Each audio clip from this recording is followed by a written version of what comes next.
The Dallas Cowboys just changed everything. So we're going to be going through that and 3 other stories in today's video. So make sure to like this video, and if you want more Dallas Cowboys news content like this, make sure to subscribe to the channel by hitting that red button down below. The first story is Cowboys signing wide receiver Martavis Bryant to the practice squad. The Dallas Cowboys are signing wide receiver Martavis Bryant, who has not played in the NFL since 2018, to the practice squad after a workout on Tuesday, per sources. Bryant played for the Pittsburgh Steelers and Oakland Raiders, catching 145 passes for 2,183 yards and 17 touchdowns in 44 games, but he was suspended multiple times for violating the league's substance abuse policy and has recently been reinstated. Bryant has not played in the NFL since 2018, mostly because of a series of suspensions for violating the substance abuse policy. He was recently reinstated by the league. He played in the XFL last season. He has played in the CFL Indoor Football League and was with the XFL's Vegas Vipers in 2023. A 4th-round pick by the Steelers in 2014, Bryant turns 32 next month. The Cowboys have CeeDee Lamb, Brandon Cooks, Michael Gallup, Jalen Tolbert, and Jalen Brooks on the active roster at receiver, with Jalen Moreno-Cropper and Tyron Johnson on the practice squad. The Cowboys can be patient with Bryant as he readjusts back to the NFL level of football while not making a big financial commitment. The Dallas Cowboys gave it everything at Lincoln Financial Field in their 28-23 loss to the Philadelphia Eagles, in a game that will be remembered for its what-if moments. The Cowboys put themselves into position to steal the game late after starting on their own 14-yard line. Dallas marched down the field and had a 1st and 5 on the Eagles' 6. But a false start and then back-to-back sacks made the task of scoring a touchdown nearly impossible. Receiver CeeDee Lamb had a career-best game, 11 receptions, 191 yards, but was left lamenting the 10 costly penalties for 83 yards that made getting that win so much harder. "Honestly, we gotta do better on penalties," Lamb said. "I feel like that's always, necessarily the issue for us. We can't have self-inflicted wounds. We eliminate the penalties. We score more touchdowns."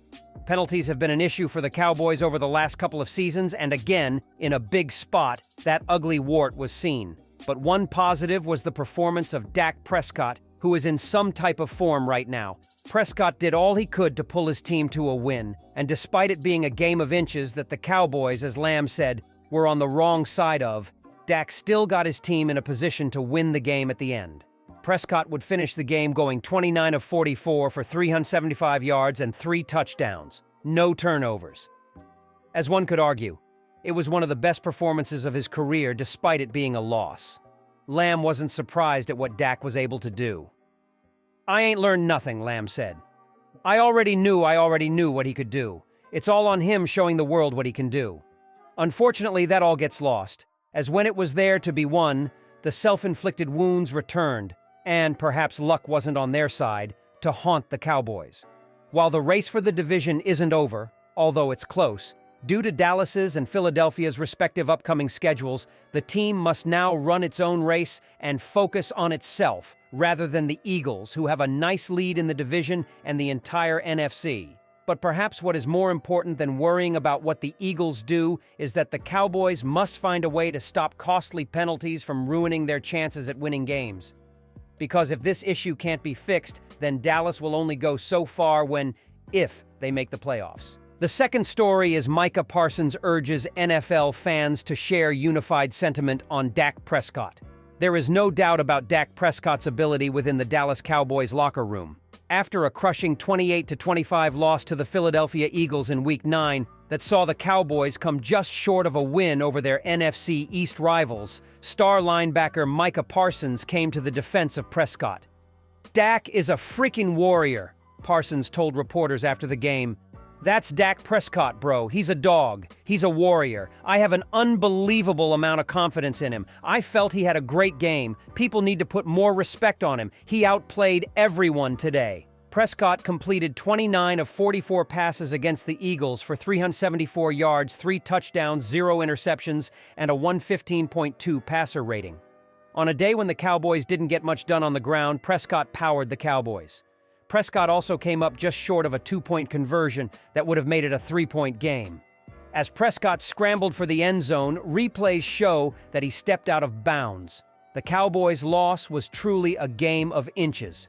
Beyond Prescott's missed two-point conversion, they also lost a touchdown when tight end Luke Schoonmaker was ruled down before crossing the goal line. CeeDee Lamb was also tackled 4 yards short of the end zone on what would have been the game-winning score as time expired. Despite the loss, many of the Cowboys echoed the same sentiment. The gap between them and NFC-leading Eagles is not big. If this game was a test, we didn't pass. And that sucks, Prescott said after the game. Everybody in that locker room believed, and we still do. Don't get me wrong, we were inches away from this being a different game, about being a different outcome at the end of the game with the way that was being played, but we're getting better. I can promise you that. We're going to continue to get better. Dallas Cowboys news reveals that Dak Prescott had the same response as many fans when the team had 2 scoring plays overturned in the fourth quarter against the Philadelphia Eagles. Prescott's response to the touchdown being reversed, as well as stepping out of bounds on a 2-point conversion. Damn, Prescott told reporters on November 5, 2023, when asked about his response to the late-game potential scoring plays being overturned. Game of inches, honestly. Game of inches. The first one to Schoon, I guess, was the first one.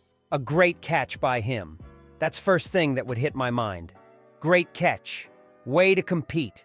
Way to go get that ball. It was crazy his knee was down a little early. Tough. It's a game of inches, honestly. And then on mine. Really just mad at myself not just tacking the pylon earlier with 2 hands. Dived and thought I kind of had it.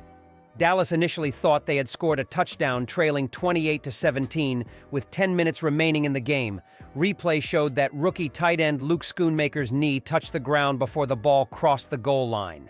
It was a major turn in the game for the Cowboys as it went from being a touchdown to a turnover on downs. Later, Prescott appeared to run in a 2-point conversion to potentially make it a 3-point game at 28-25.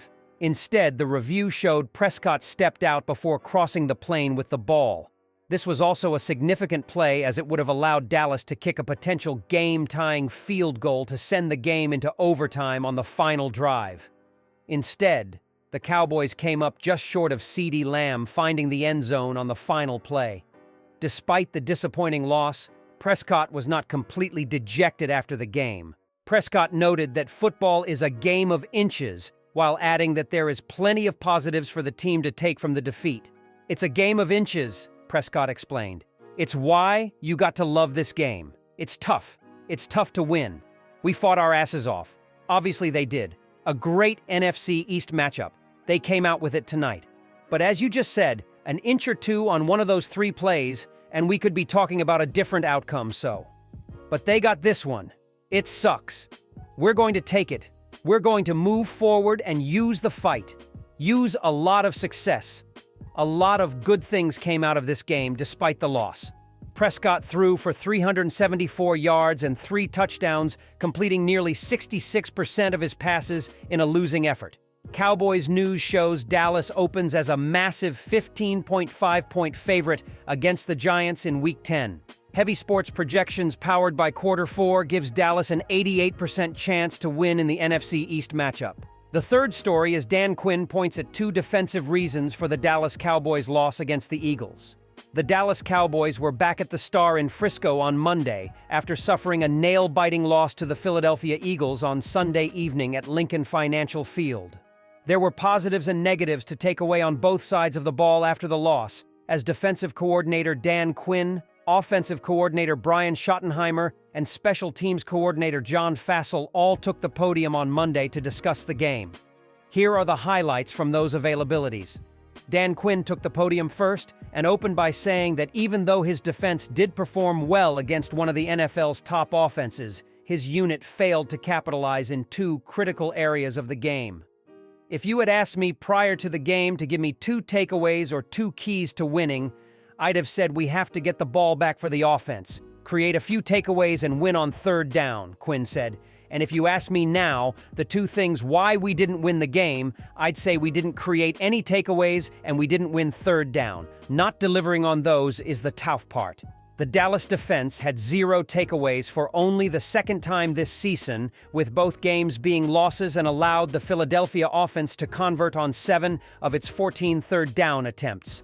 Another big day for ceedee. For the second week in a row, ceedee Lamb set his career high for receiving yards in a game as the fourth-year playmaker accounted for 191 receiving yards in Philadelphia.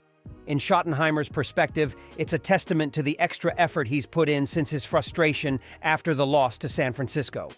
"It's a credit to ceedee first and foremost," Schottenheimer said. "Since he came out of his frustration, he's put the work in on the practice field and he's worked with a different intentionality and tenacity in practice. It's been awesome to see. The timing with Dak has been awesome. We try to move him around and put him in different spots. You'll see him isolated in the slot, out of the backfield. That speaks to his football IQ." Lamb's big day put him in the top 5 of NFL receiving yards leaders going into Monday Night Football. It feels like Cavante Turpin's time is coming.